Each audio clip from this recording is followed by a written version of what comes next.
Halo guys, di sini kami ingin menjelaskan tentang distribusi frekuensi kualitatif dan kuantitatif di dalam statistik bisnis. Izinkan kami memperkenalkan terlebih dahulu ya untuk para pematerinya.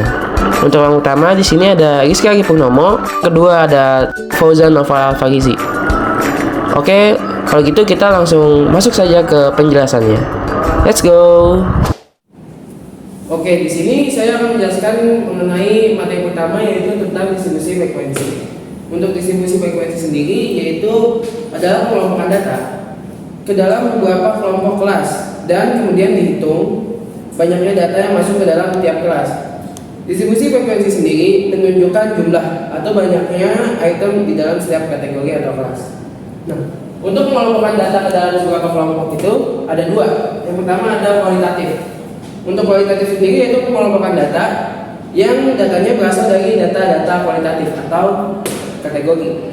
Untuk contoh-contoh data kualitatif atau kategori sendiri yaitu ada beberapa contoh yaitu tentang data mengenai jenis kelamin, jenis pekerjaan, tingkat pendidikan, status pernikahan dan sebagainya.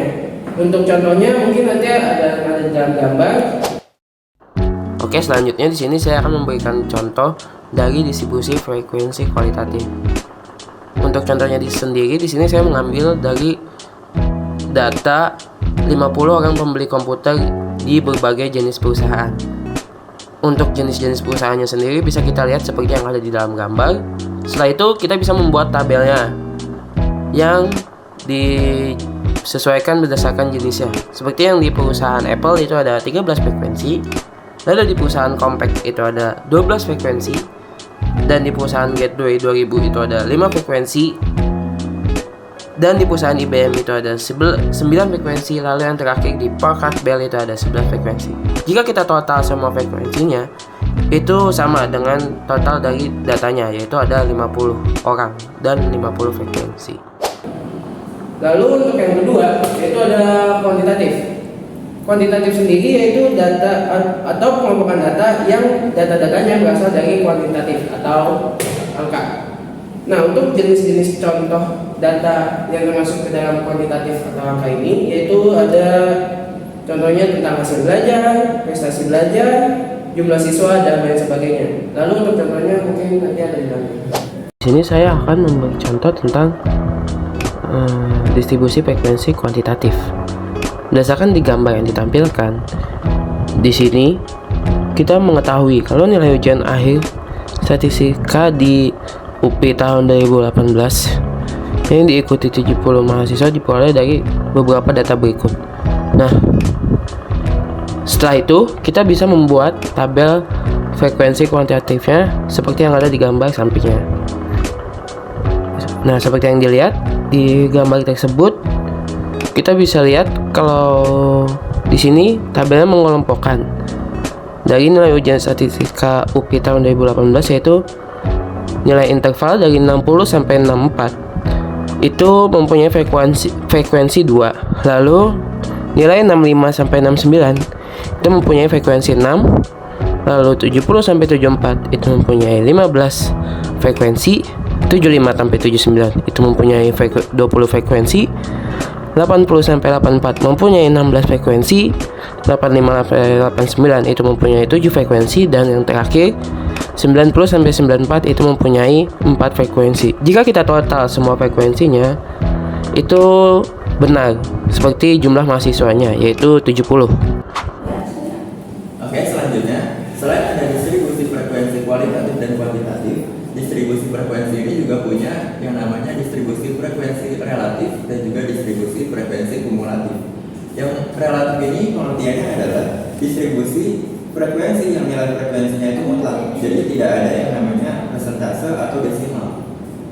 Ini adalah rumusnya, yaitu FI dikali 100% per sigma FI, yang dimana FI-nya ini adalah jumlah dari berbagai frekuensi dan sigma F1 ini adalah jadi jumlah seluruh total frekuensinya.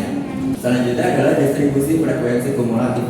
Distribusi frekuensi ini adalah nilai frekuensi yang merupakan penambahan dari frekuensi demi frekuensi, yang dimana rumusnya adalah TL sama dengan BA plus 0,5, yang dimana TL ini adalah tepi atas kelas sama dengan BA ini adalah